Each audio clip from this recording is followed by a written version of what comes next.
stand for the Pledge of Allegiance. I pledge allegiance to the flag of the United States of America and to the republic for which it stands, one nation, under God, indivisible, with liberty and justice for all. Oh, hey everybody. Welcome to Allegheny Morning Live. My name's Tyler Dickin. Today is Thursday, December 5th. Looks like we're going to have a choice of grilled... 12th. This is going great so far, guys. Okay. Oh, we're having our Christmas luncheon today. So we're going to have a choice of roast turkey / dressing, baked ham with also dressing, and a PB&J sandwich, and of course a school-made roll. Okay, announcements. FBLA members, wear your t-shirt today, December 12th. Meet on the cafeteria stairs at 1 for a group picture. Attention FBLA members, FBLA Region 1 testing will be held during Period 6 in the Media Center and Period 7 in Room 110 today. Come prepared with a number 2 pencil. FBLA members testing Period 6 are Aiden Boyle, Jacob Littman, John Whitman, and Aiden Leith. FBLA members testing Period 7 are Gabrielle Salas, Hannah Willits, Jocelyn Cheney, Lydia Deneen, and Alyssa McLaughlin. Last one here. There will be a 10-minute student government meeting tomorrow during the second lunch shift at 12 p.m.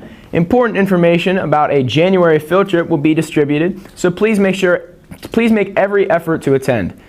Please get permission from your Period 5 teacher if necessary. Let's go ahead and send it right over to Eric with some weather.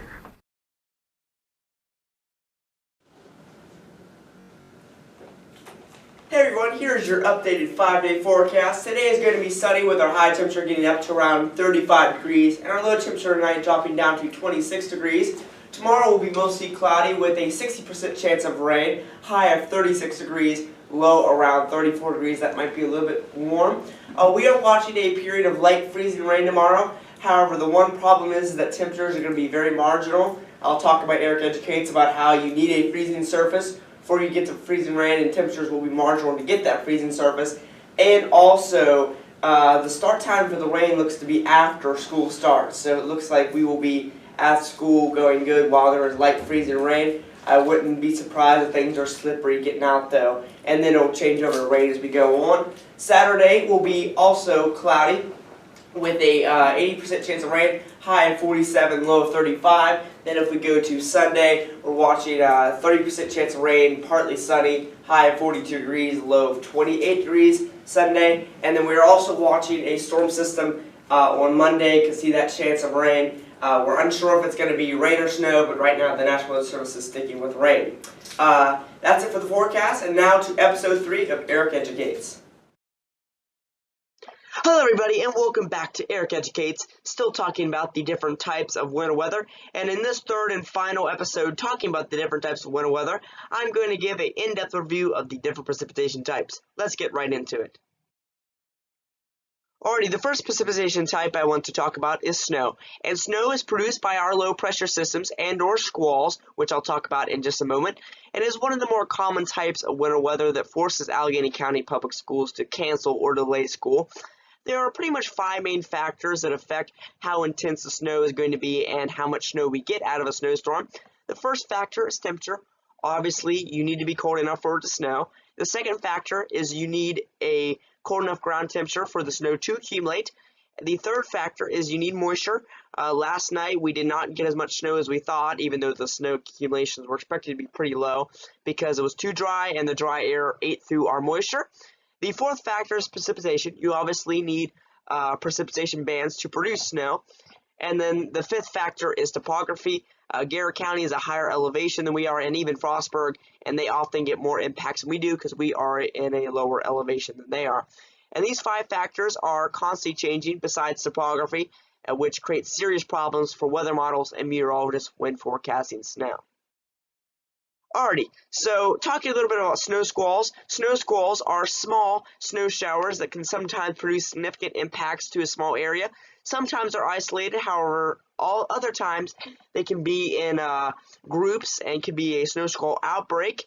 And sometimes these squalls can produce intense snowfall, producing quick snowfall accumulations, lowering visibility and disrupting travel. They are extremely hard to forecast due to how small they are, and also sometimes they can go under the radar that we can't even see them. The National Weather Service will issue a snow squall warning if it is a significant snow squall on their radar.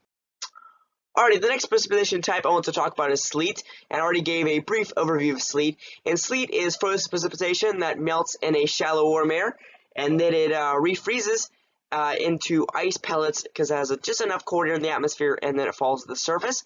And it's often ignored, however, it can produce most of the impacts that snow does, and if we do get pretty significant sleet accumulations, it is extremely hard to shovel. Cumberland has not seen a true sleet storm.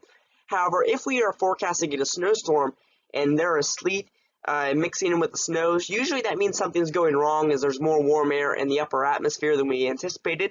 I've seen sleet start a snowstorm because it's too warm, and then the sleet drops it down so it can snow, or when the snow is tapering off, it starts sleeting, meaning the end of a snowstorm. Alrighty, the final precipitation type I wanted to give an in-depth review of is freezing rain. There are a lot of misconceptions about freezing rain. However, I cannot stress them enough. Freezing rain is just simple, normal rain. However, when the rain falls, it encounters a freezing surface, and it sticks to that surface, and it accumulates ice. You need a freezing surface for it to accumulate ice, or it is just rain. You can get normal rain during the winter. Not every rainstorm during the winter is freezing rain. For an ice storm in Cumberland, we require ample cold air out ahead of a storm and ample cold air during a storm. Usually, you want your surface temperature to be below 32 degrees, or it's just going to accumulate on elevated surfaces, or not be any freezing rain whatsoever. However, if an ice storm does occur, it can cause major impacts to our area.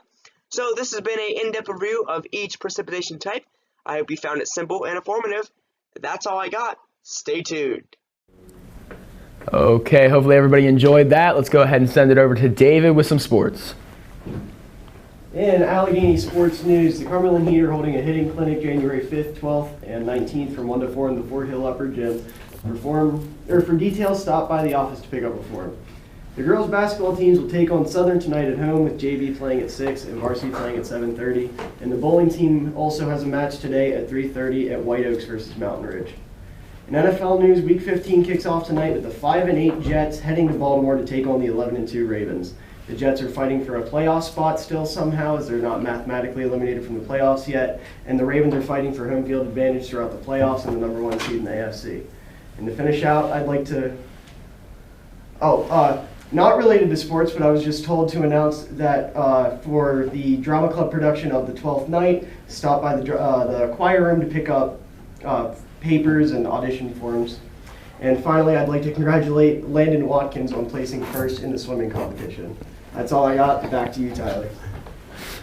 Okay, thank you very much, David. That's going to be all for Allegheny Morning Live. Thank you very much for tuning in, and have a great